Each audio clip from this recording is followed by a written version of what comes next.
السلام علیکم دوستو کسی خطۂ زمین میں اسلام کے عروج زوال اور پھر عروج کی تاریخ کا مطالعہ کرنا ہو تو اس کی بہترین مثال ترکی ہے۔ ایک زمانہ تھا جب پوری دنیا پر اس کی دھاک بیٹھی ہوئی تھی۔ اس کے سلاطین بڑے کروفر کے مالک تھے۔ ایک بڑے خطۂ زمین پر ان کی حکمرانی قائم تھی۔ دنیا کی بڑی بڑی مملکتیں ان کے سامنے لرزاں رہتی تھیں۔ پھر ایک زمانہ ایسا بھی آیا کہ اس کی حدود مملکت سکڑتی اور سمٹتی چلی گئی۔ دیگر ممالک اس پر شیر ہو گئے، یہاں تک کہ انہوں نے عسکری طاقت کے بل پر اس کے حصے بکھرے کر دیے۔ اس عرصے میں اس کے ایک فوجی جنرل نے کچھ دم خم دکھایا۔ اس نے ترکی کے دشمنوں سے لوہا منوا لیا اور مملکت کو بچا کر جدید ترکی کی تعمیر کی۔ لیکن اس نے غضب یہ کیا کہ اپنی حدود مملکت سے اسلام کو دیس نکالا دے دیا۔ اس نے خلافت کی قبا چاک کر دی اور اسلام کا نام لینے کو جرم قرار دے دیا۔ اتنا سنگین جرم کہ اس کی سزا موت قرار پائی۔ اذان پر پابندی عائد کر دی گئی۔ مساجد کو میوزیم اور گوداموں میں تبدیل کر دیا گیا۔ دینی مدارس و مکاتب پر تالے ڈال دیے گئے۔ شرعی عدالتوں کو بند اور اوقاف کو ختم کر دیا گیا۔ اسلامی کیلنڈر کی جگہ مغربی کیلنڈر جاری کیا گیا۔ ترکی زبان کے رسم الخط کو عربی سے بدل کر لاطینی کر دیا گیا۔ خواتین کے لیے حجاب پر پابندی عائد کر دی گئی۔ الغرض اس نے سیکولرزم یعنی لادینیت کو اپنا قبلہ و کعبہ بنا لیا اور اسلام کو کھرچ کر مٹا دینے کی ہر ممکن کوشش کی۔ لیکن دوستو، یہ تمام کوششیں ترک عوام کے دلوں سے اسلام کو محو کر دینے میں کامیاب نہ ہو سکیں۔ اللہ تعالیٰ نے اپنے کچھ بندوں کو توفیق دی کہ وہ اسلام کی شمع جلاتے رہیں اور شدید طوفانوں کے باوجود اس کی لو کو بجھنے نہ دیں۔ انہوں نے اس راہ میں بے مثال قربانیاں پیش کیں، قید و بند کی اذیتیں برداشت کیں، جلاوطنی کی زندگی گزاری، حکومت و اقتدار سے بے دخل کیے گئے، پابندیوں پر پابندیاں قبول کیں، لیکن نہ بکے، نہ تھکے اور نہ اپنی راہ کھوٹی کی۔ اور ان کی کوششوں کے نتیجے میں دھیرے دھیرے ترکی میں اسلام کا کلمہ پھر سے بلند ہونے لگا۔ مساجد کی میناروں سے اذانیں سنائی دینے لگیں، مدارس و مکاتب پھر آباد ہونے لگے، خواتین اپنی مرضی سے حجاب اختیار کرنے لگیں اور اس پر روک ٹوک باقی نہ رہی۔ غرض ترکی میں اسلام کی باز گشت پھر سے سنائی دینے لگی۔ دوستو، ترکی میں اسلام کے احیاء کے میدان میں اللہ کے جن بندوں نے غیر معمولی خدمات انجام دی، ان کی ایک طویل فہرست ہے، اور اس فہرست میں ایک نمایاں نام شیخ بدیع الزمان نورسی کا ہے۔ دوستو، سعید نورسی ترکی کے صوبہ تبریز کے ضلع ہیزان کے گاؤں نورس میں پیدا ہوئے اور اسی نسبت سے انہیں نورسی کہا جاتا ہے۔ ابتدائی تعلیم انہوں نے اپنے والد سے حاصل کی اور بعد میں مختلف اساتذہ سے فیض حاصل کیا۔ ان کا حافظہ بڑا غضب کا تھا، جو کچھ پڑھتے تھے یاد ہو جاتا تھا۔ ابھی سن بلوغ کو نہیں پہنچے تھے کہ مختلف علوم کی 80 کتابیں پڑھ ڈالیں۔ ان کی قوت حافظہ اور غیر معمولی ذہانت کی خبر وقت کے علماء کو ہوئی تو انہوں نے ان کا امتحان لینا چاہا۔ انہوں نے مختلف سوالات کیے جن کے نورسی نے صحیح جوابات دیے۔ یہ دیکھ کر علماء بہت حیران ہوئے اور کہنے لگے کہ یہ نوجوان تو بدیع الزمان ہے۔ اس طرح آہستہ آہستہ یہ لقب ان کے نام کا جز بن گیا۔ دوستو، شیخ نورسی نے دینی تعلیم عام کرنے کی غرض سے مصر کی جامع الازہر کی طرز پر جامعۃ الزہرا قائم کرنے کا منصوبہ بنایا۔ اس منصوبہ پر 1951 میں اس وقت عمل ہوا جب ترکی کے وزیر اعظم عدنان مینڈرس کی جانب سے ان کو مالی مدد فراہم کی گئی۔ اس جامعہ میں عربی، ترکی اور کردی تینوں زبانوں کی تعلیم دی جاتی تھی۔ البتہ سب سے زیادہ زور عربی زبان پر دیا جاتا تھا اور روایتی علوم کے ساتھ جدید علوم کو بھی شامل نصاب کیا گیا تھا۔ جب مغربی فکر سے متاثر ترک نوجوانوں نے انجمن اتحاد و ترقی قائم کی اور جس کا مقصد ترکی سے خلافت کا خاتمہ اور مغربی افکار و اقدار کی بالادستی قائم کرنا تھا، تو اس کا مقابلہ کرنے کے لیے 1909 میں جو انجمن اتحاد محمدی کی تشکیل کی گئی، اس کے بانیوں میں شیخ نورسی کا نام بھی ملتا ہے۔ اس انجمن کا مقصد اسلام کی بنیاد پر خلافت کی تشکیل نو کرنا اور اتحاد اسلامی کو فروغ دینا تھا۔ اس انجمن کی تشکیل کے کچھ ہی عرصہ بعد بغاوت پھوٹ پڑی، جس میں انجمن کے متعدد افراد سمیت سعید نورسی بھی ماخوذ ہوئے۔ انہیں جیل میں ڈال دیا گیا اور ان پر مقدمہ چلا، لیکن عوامی دباؤ کے نتیجے میں جلد ہی انہیں رہا کر دیا گیا۔ جنگ عظیم اول کے دوران سعید نورسی نے فوج میں رضاکارانہ خدمات انجام دیں۔ اس عرصہ میں بھی وہ نوجوانوں کی تربیت سے غافل نہیں ہوئے، وہ ان کے سامنے قرآن اور اسلامی علوم کا درس دیتے۔ اسی عرصے میں انہوں نے ایک کتاب بھی تصنیف کی دوران جنگ وہ روسیوں کے ہاتھوں قید ہو کر سائبیریا بھیج دیے گئے۔ ایک طویل عرصے تک انہوں نے وہاں کی تکلیفیں برداشت کیں اور پھر وہاں سے فرار ہو کر جرمنی، ویانا اور بلغاریہ ہوتے ہوئے واپس استنبول پہنچے۔ استنبول آنے کے بعد شیخ سعید کی زندگی میں زبردست تبدیلی نظر آئی۔ انہوں نے سیاسی سرگرمیوں سے علیحدگی اختیار کر لی۔ وہ دریائے باسفورس کے کنارے ایک گاؤں منتقل ہو گئے اور وہاں قرآن مجید کا مطالعہ اور غور و تدبر میں مشغول ہو گئے۔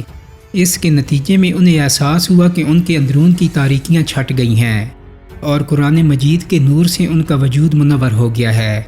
دوستو، اس تجربے نے شیخ کی آئندہ کی تحریروں اور بیانات کا رخ متعین کر دیا اور قرآن سے افادہ و استفادہ کی تحریک نے رسالہ نور کا قالب اختیار کر لیا۔ چونکہ مصطفیٰ کمال پاشا نے ترک فوج کو منظم کر کے بیرونی طاقتوں کے حملے کو پسپا کر دیا تھا، تو اس کے پیش نظر ابتدا میں شیخ کے دل میں مصطفیٰ کمال کا احترام پایا جاتا تھا۔ وہ اس الحاد کی تاریکی سے نکال کر اسلام کی روشنی میں لانا چاہتے تھے، لیکن لادینی عناصر نے شیخ کے اس ارادے کو کامیاب نہ ہونے دیا۔ مصطفیٰ کمال پاشا شیخ کی غیر معمولی مقبولیت کو دیکھتے ہوئے انہیں اپنا اعلیٰ کار بنانا چاہتا تھا، اس لیے اس نے ان کو مشرقی اناطولیہ کا رئیس الواعظین اور دارالحکمت بورڈ کا رکن بنا دیا۔ لیکن شیخ سعید نے اپنی فراست ایمانی سے اس کی نیت تاڑ لی اور اس کی تمام نوازشوں کو ٹھکرا کر انقرہ سے چلے گئے۔ شیخ نے سیاسی زندگی سے کنارہ کش ہو کر خاموش دعوت و تبلیغ اور طبیعت و تزکیہ پر اپنی توجہ مرکوز کر دی۔ 1925 میں ملحد حکومت کے خلاف بغاوت ہوئی، لیکن اس بغاوت سے شیخ نورسی کا کوئی تعلق نہ تھا، لیکن محض شک کی بنا پر انہیں گرفتار کیا گیا اور وہاں سے مشرقی اناطولیہ کے ایک گاؤں بردور میں جلا وطن کر دیا گیا۔ اس کے بعد تو قید و بند، پولیس کی نگرانی میں نظر بندی، جلا وطنی، ایذاء، عدالت میں پیشی، جھوٹے مقدمات اور بے بنیاد الزامات وغیرہ کا سلسلہ شروع ہو گیا، لیکن ان کے پائے ثبات و استقامت میں ذرا بھی لرزش نہ آئی۔ انہوں نے رسالہ نور کی تصنیف و تالیف اور ان کی خفیہ ترسیل و اشاعت کا کام جاری رکھا۔ بردور سے انہیں جلا وطن کر کے اسپالٹا کے ایک گاؤں بارلا بھیج دیا گیا، جہاں وہ 8 سال مقیم رہے۔ وہاں پولیس کا سخت پہرا بٹھا دیا گیا اور کسی کو بھی ان سے ملنے کی اجازت نہ تھی، لیکن ان کے اخلاق و کردار سے متاثر ہو کر ان کے پہرے دار ہی ان کے ہم نوا بن گئے۔ وہ وہاں جو رسائل تصنیف کرتے انہیں پہرے داروں کے ذریعے ہی دوسرے لوگوں تک پہنچاتے۔ دوستو، 1934 میں شیخ نورسی پر خفیہ مذہبی تنظیم قائم کرنے اور ترکی کے سیکولرزم کے خلاف کام کرنے کا الزام لگا کر انہیں ان کے 150 شاگردوں سمیت گرفتار کر لیا گیا۔ مقدمہ چلایا گیا، لیکن ان کے خلاف کوئی پختہ ثبوت نہ مل سکا۔ پھر بھی 15 دیگر افراد کے ساتھ انہیں 6 ماہ کی سزا سنائی گئی۔ رہائی کے بعد انہیں بحر اسود کے ساحل پر آباد ایک گاؤں کاستمانو جلا وطن کر دیا گیا۔ وہاں بھی انہوں نے رسالہ نور کی تصنیف اور ان کی اشاعت کا کام جاری رکھا۔ 1943 میں انہیں ایک بار پھر عدالت میں حاضر ہونے کا حکم دیا گیا اور ان پر حکومت کے خلاف سرگرمیاں انجام دینے کا الزام لگایا گیا۔ انقرہ یونیورسٹی کے پروفیسروں پر مشتمل ایک ٹیم بنائی گئی، جس کے ذمہ ان کے رسائل کا جائزہ لینے کا کام سونپا گیا۔ کمیٹی نے فیصلہ دیا کہ یہ رسائل خالص مذہبی نوعیت کے ہیں۔ اس کی رپورٹ پر انہیں بری کر دیا گیا اور انہیں رہائی مل گئی۔ 1947 میں شیخ نورسی کو ایک بار پھر جلا وطن کر دیا گیا۔ ان پر پولیس کا سخت پہرا بٹھا دیا گیا اور ان سے لکھنے پڑھنے کی آزادی بھی چھین لی گئی، لیکن انہوں نے ہمت نہیں ہاری۔ متعدد افسران ان کی تقریروں اور تحریروں سے متاثر ہو کر ان کے ساتھ شامل ہو چکے تھے۔ ان لوگوں کے تعاون سے انہیں کارکنوں سے ملنے اور اپنی سرگرمیاں جاری رکھنے کی اجازت مل گئی۔